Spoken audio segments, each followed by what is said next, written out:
If you've seen some of our other Part 107 videos on this channel, you've already met Class B. We covered it as part of a full survey of the airspace system.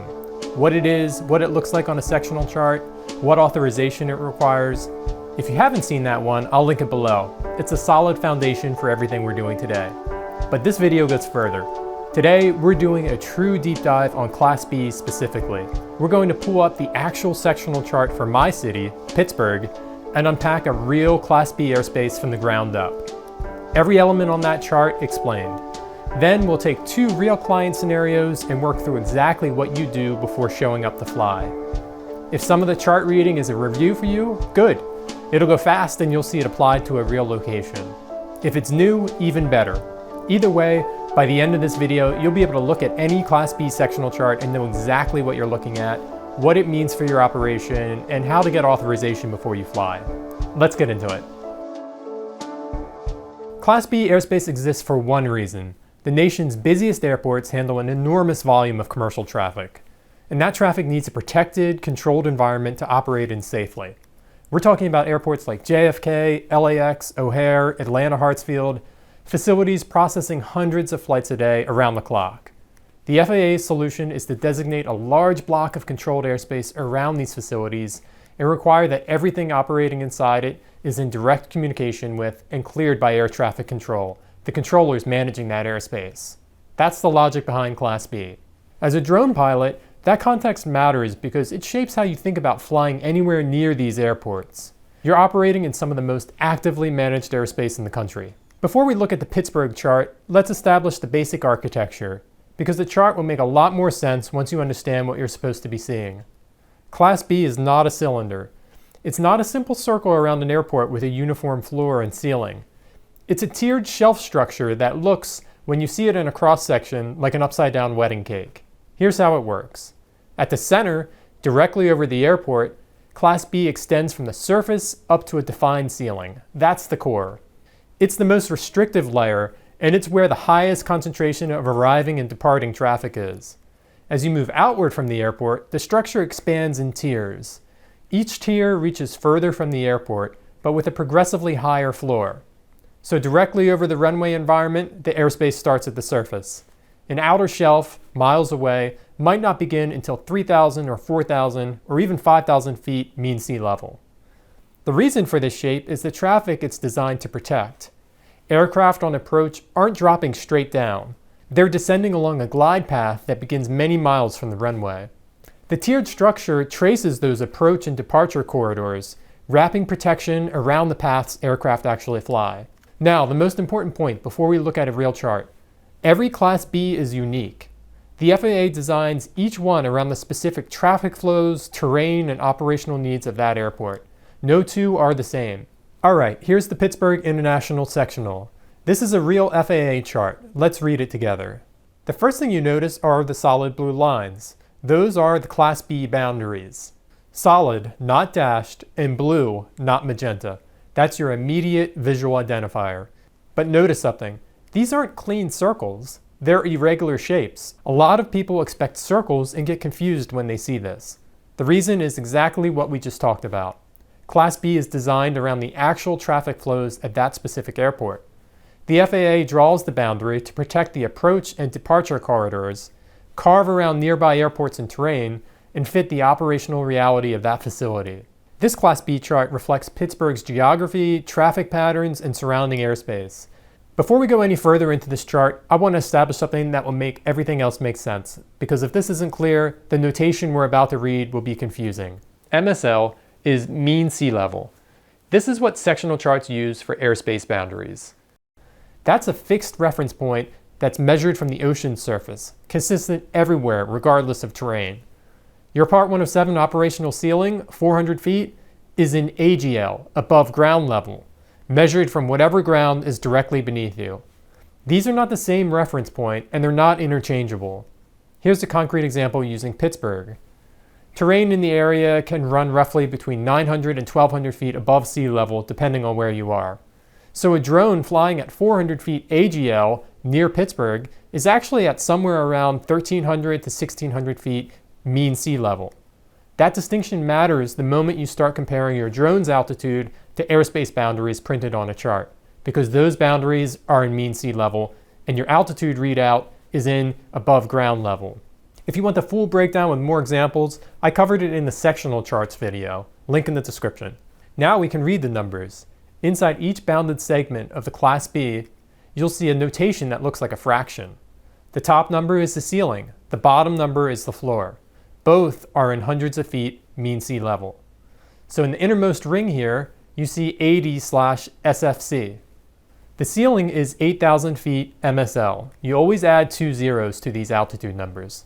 The floor is SFC, which means the surface. Class B starts at the ground and goes up to 8,000 feet mean sea level in that segment. Moving outward, the next shelf shows 80/25. It's the same 8,000 foot MSL ceiling, but now the floor is at 2,500 feet MSL. That shelf doesn't reach down to the surface. It starts at 2,500 feet MSL and goes up from there. Further out still, 80/30. The floor is now at 3,000 feet MSL. And in the outermost sections, you'll see 80/40. The floor is at 4,000 feet MSL. Each shelf step outward raises the floor while the ceiling stays the same at 8,000 feet MSL throughout. You also see large standalone numbers throughout the chart, 19, 20, 22, and others. These are not airspace altitude notations. They're MEF, maximum elevation figures. Each one tells you the highest known obstacle or terrain within that geographic quadrant, expressed in hundreds of feet mean sea level. So 19 means 1,900 feet mean sea level. 22 means 2,200 feet mean sea level. These are terrain and obstacle awareness figures for pilots calculating safe cruise altitudes. They're background chart data, important for manned aviation, but not part of the Class B structure itself. Don't confuse them with shelf floor or ceiling numbers. Scattered throughout the chart, you'll also see areas of soft, faded magenta shading. That's Class E airspace with a 700 foot above ground level floor, established to protect instrument approaches at airports that don't have control towers. It bleeds outward from smaller airports throughout the Pittsburgh area. As a drone pilot operating under 400 feet AGL, you're below that 700 foot floor, so it doesn't restrict your operations directly. But it tells you something about the density of instrument traffic in the area, and it will show up on the Part 107 exam as a chart reading question. Know what it is. Here's something worth pausing on because it illustrates how layered real-world airspace actually is. Look at Allegheny County Airport, sitting inside the PIT Class B boundary. You can see a dashed blue circle around it. That's Class D airspace.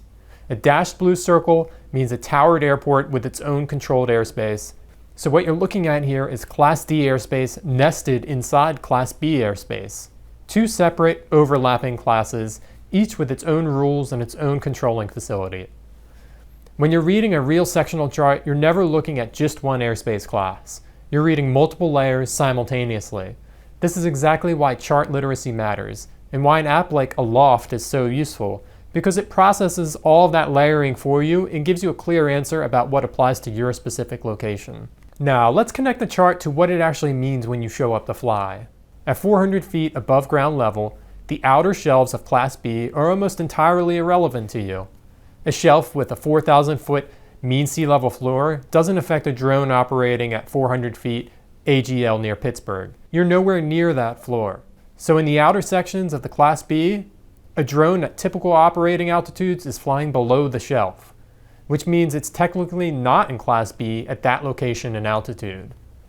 But here's the flip side. Close to the airport itself, you're almost certainly in the core. The core starts at the surface. There's no shelf floor to slip under.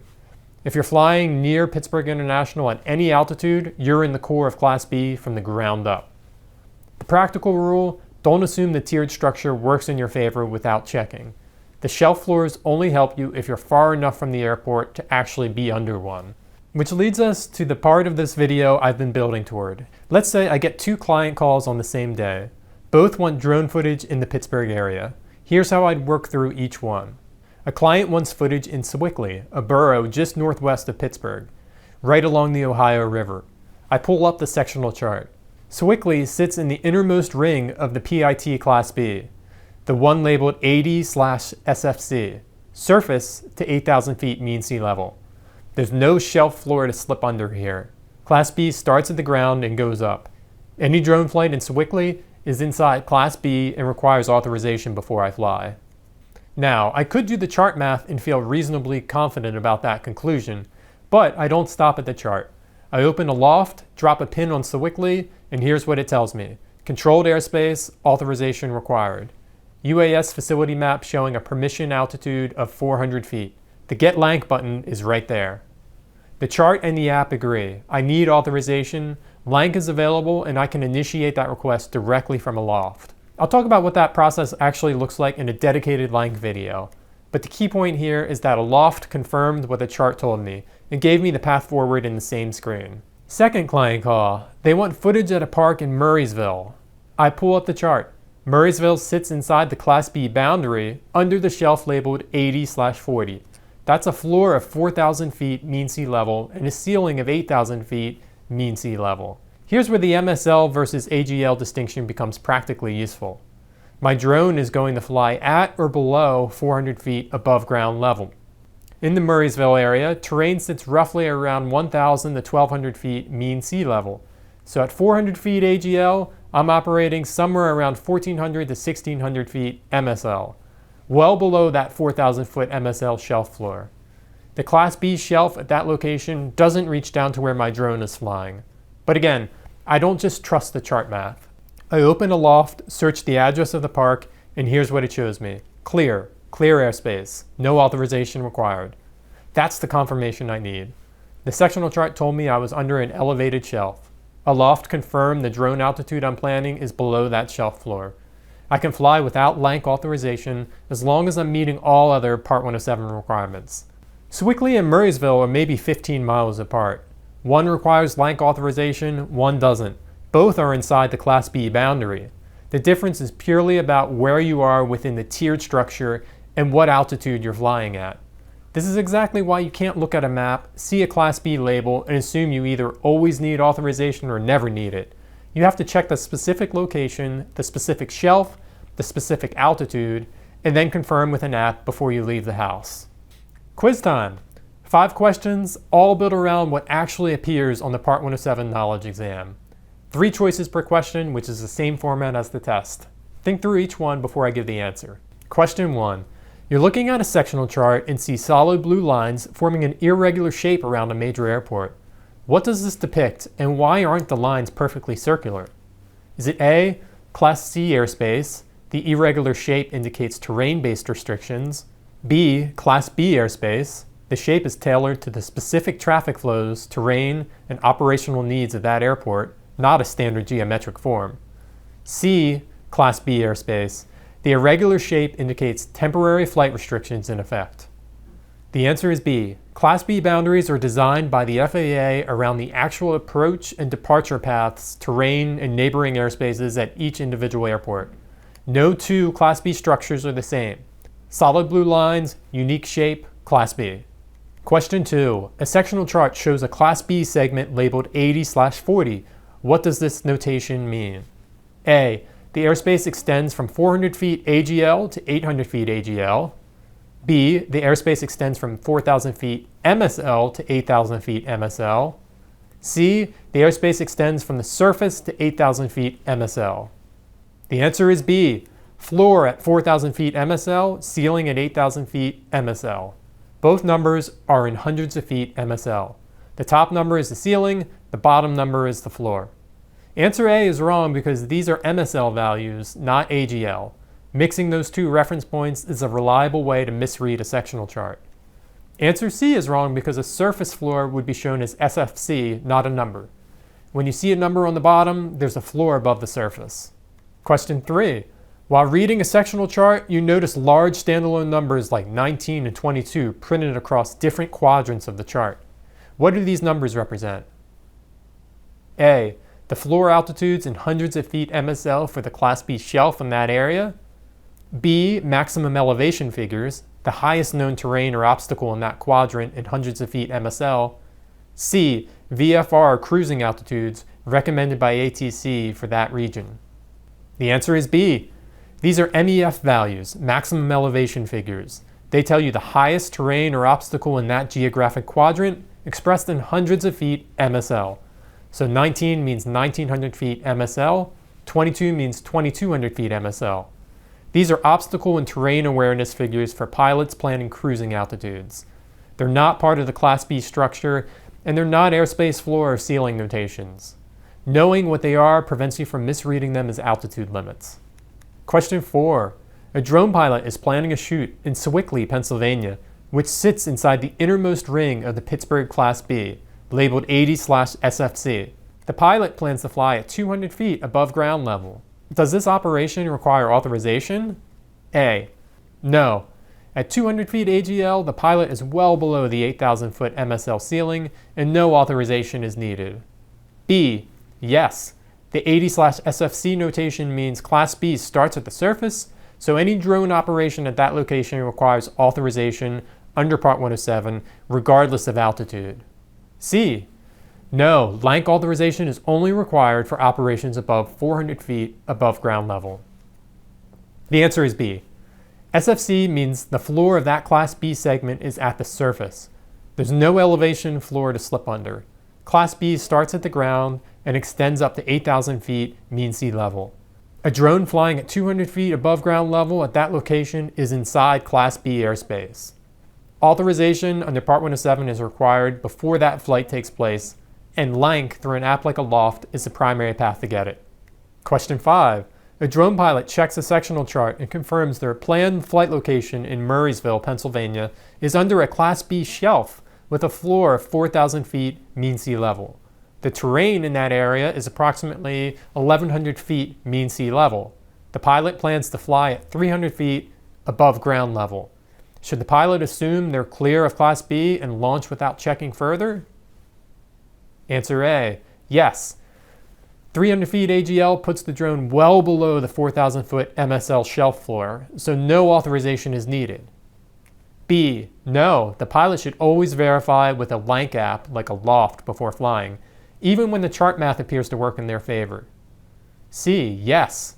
Anytime a Class B shelf floor exceeds 400 feet MSL, Part 107 pilots are automatically exempt from authorization requirements. The answer is B. And this is the most important practical takeaway from this entire video. The chart math does work out here.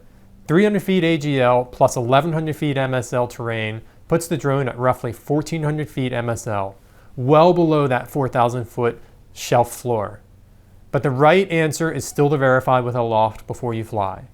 Apps like Aloft read the same underlying FAA data, but also account for current TFRs, NOTAMs, and precise grid level authorization information that a chart alone doesn't give you. In Murraysville, Aloft confirms clear airspace, which is exactly what you want to see before you launch. The chart builds your understanding, the app confirms your authorization status, so use both every time. That's Class B, not as a concept, but as a real piece of airspace you can look at on a real chart and actually read. We covered the architecture, the Pittsburgh International sectional chart from top to bottom, the client scenarios that show how the shelf structure plays out in practice, and what Part 107 actually requires before you fly. A few things to do before your exam or your next shoot near a Class B airport. Pull up skyvector.com, find the sectional for your nearest Class B, and spend 10 minutes reading it. Find the core, find the shelf boundaries, find the MEF numbers, and make sure you're not confusing them with altitude notations. And if you want to go deeper on the LAANC authorization process itself, what happens after you tap that Get LAANC button, that's getting its own video. Subscribe so you don't miss it. Questions on anything we covered today, drop them in the comments. Good luck on the exam, and I'll see you in the next one.